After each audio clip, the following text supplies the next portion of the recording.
এটা সাধাৰণ কোম্পানী আজি 1 লাখ কোটি টকাৰ কোম্পানী। ইয়াৰ আঁৰৰ কাৰণটো কি জানেনে? আইডিয়া। পইচা ভৰি খোৱাৰ বাবে ইমান দীঘল লাইন তেওঁ আৰম্ভ কৰি দিলে জমেটো। জমেটো হৈছে এক খাদ্য সংগ্ৰহকাৰী এপ য'ত আপোনাৰ চাৰিওফালে বহুতো হোটেল বা ধাবাৰ মেনু কাৰ্ড আছে।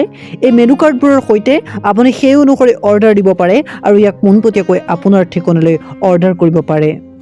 নমস্কাৰ, অসমীয়া শিক্ষাদীপ্তৰ নতুন এটা ভিডিঅ'লৈ আপোনাক স্বাগতম জনাইছোঁ আৰু আজি আমি এই ভিডিঅ'ত আলোচনা কৰিবলৈ চেষ্টা কৰিম জমেটো।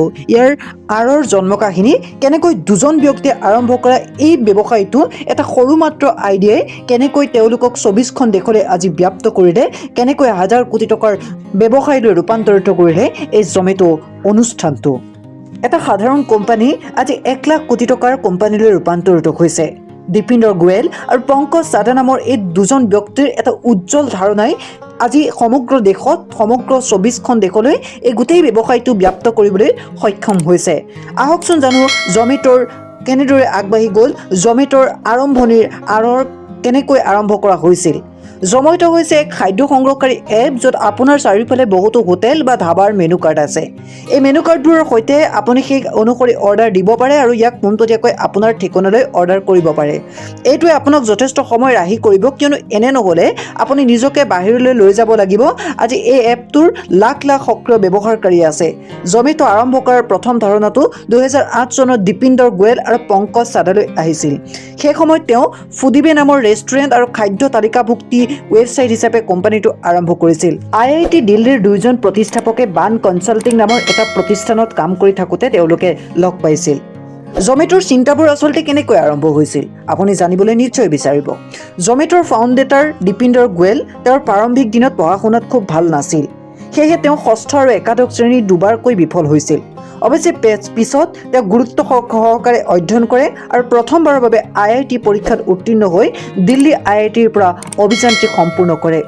ইয়াৰ পৰা পঢ়া শেষ কৰাৰ পাছত দীপিন্দৰে 2006 চনত management consulting company Ben and কোম্পানীত চাকৰি আৰম্ভ কৰিছিল।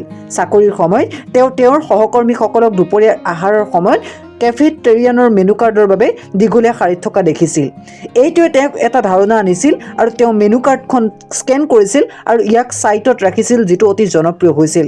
তাৰপিছত তেওঁ তেওঁৰ সহকৰ্মী পংকজ চাদাৰ সৈতে ইয়াৰ ওপৰত কথা পতা আৰম্ভ কৰিছিল। কোম্পানীটো পুঁজি ক'ৰ পৰা লাভ কৰে? এটা সময়ত জমেটোৱে কেৱল ইয়াৰ ৱেবছাইটত বিজ্ঞাপনৰ জৰিয়তে ইয়াৰ ৰাজহ উপাৰ্জন কৰিছিল। নৱেম্বৰ 2013ৰ ভিতৰত চিকুয়া কেপিটেল ইণ্ডিয়াই কোম্পানীটোৰ বাবে $37 মিলিয়ন পুঁজি ৰাউণ্ডৰ নেতৃত্ব দিছিল।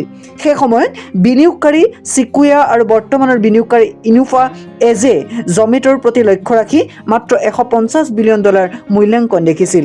জমেটো আৰু ইয়াৰ প্ৰতিষ্ঠাপকসকলৰ কাহিনী এজন দলিত মানুহৰ বিষয়ে যাক কোনেও কল্পনা কৰা নাছিল যে আগশাৰীৰ ব্যক্তি হ'ব। অৱশ্যে গোৱেল শিৰোনামবোৰ খুব ভাল নাপায়। এই হ'ল জমেটো, এটা সাধাৰণ কোম্পানী, দুজন ব্যক্তিৰ এটা সাধাৰণ ধাৰণা আৰু সেই সাধাৰণ ধাৰণাই আজি 24খন দেশলৈ ব্যাপ্ত কৰিলে ইয়াৰ ব্যৱসায়। আৰু এটা সাধাৰণ মাত্ৰ আইডিয়াই তেওঁলোকক কেনেদৰে আগবঢ়াই আনিলে সেয়া আপোনালোকে এই ভিডিঅ'টোৰ জৰিয়তে জানিব পাৰিলে। নিশ্চয়কৈ আপোনালোকে হয়তো ভিডিঅ'টো চাই ভাল পালে, যদিহে ভাল পালে তেনেহ'লে লাইক কৰিব, কমেণ্ট কৰিব, চেনেলটো এনেধৰণৰ ভিডিঅ'ৰ বাবে ছাবস্ক্ৰাইব কৰি ল'ব। ধন্যবাদ, পুনৰ লগ পোৱাৰ আশাৰে।